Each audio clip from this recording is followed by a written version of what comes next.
Hello, my name is Michael Camp, and today I will be delivering a speech about my interview with the common man, Dan Cole, and how I plan on taking his information he gave to me to help in my goal of someday being a radio broadcaster.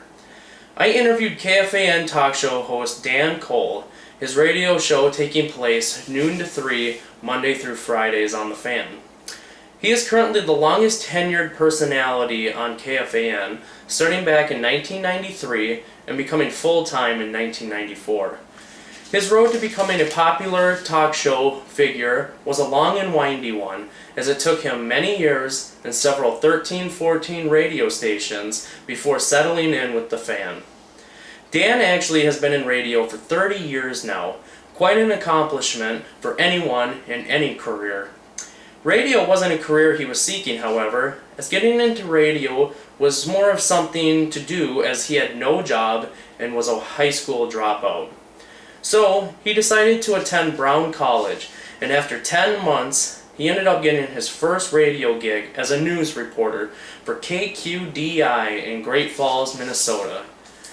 From there, his journey began as a radio broadcasting vagabond, moving to multiple stations.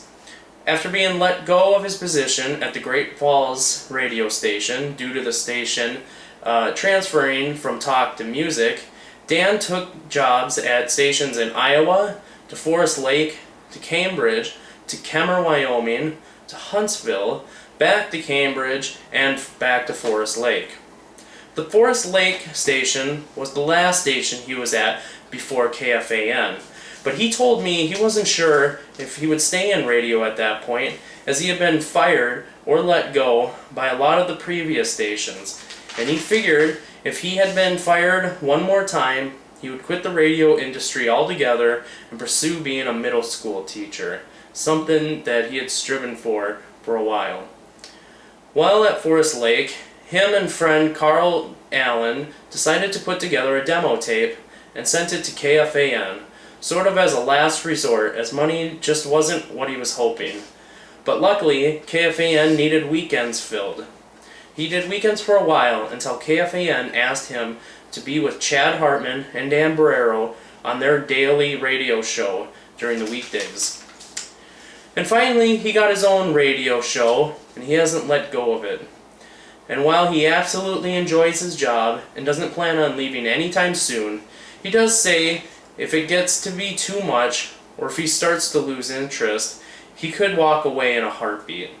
But he says it is easily the best job in the world, and it is something that I aspire to be someday. Dan gave me some tips and information about cracking into the radio industry.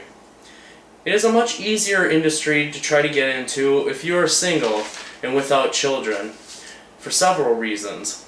One being, no one is really going to break into a major market radio station without experience. So starting at a small local station and willing to move around, even around the country to other stations, and working your way up the chain. Second, the pay is not very impressive. So to be in radio, you almost need to do it out of the love of the industry rather than pay, because the pay really isn't good at all. He also told me to be willing to take almost any job they offer.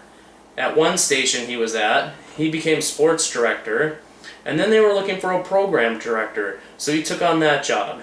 Then they were looking for a morning show guy, and he took on that job as well. So really, being willing to take any job available, as the position or topic you want to work in won't always be available. And just practice the craft. My ultimate goal is to one day be a talk show host or to do play-by-play for any sports. So he suggested taking an audio recorder to a high school game and do play-by-play, and keep practicing it and eventually send it to a radio station, because you never know if they will like you until they hear you. Dan didn't want to try and scare me away from my goals. Rather, he was very friendly about it and encouraged me to go for it if it is something that I absolutely want and am striving for. Money isn't the most important thing in the world, and when it comes to work, I believe we should have the choice of doing something we love. So, while the money just isn't that great in radio, I believe that I am willing to sacrifice it in order to pursue my goal of being on air someday. Thank you.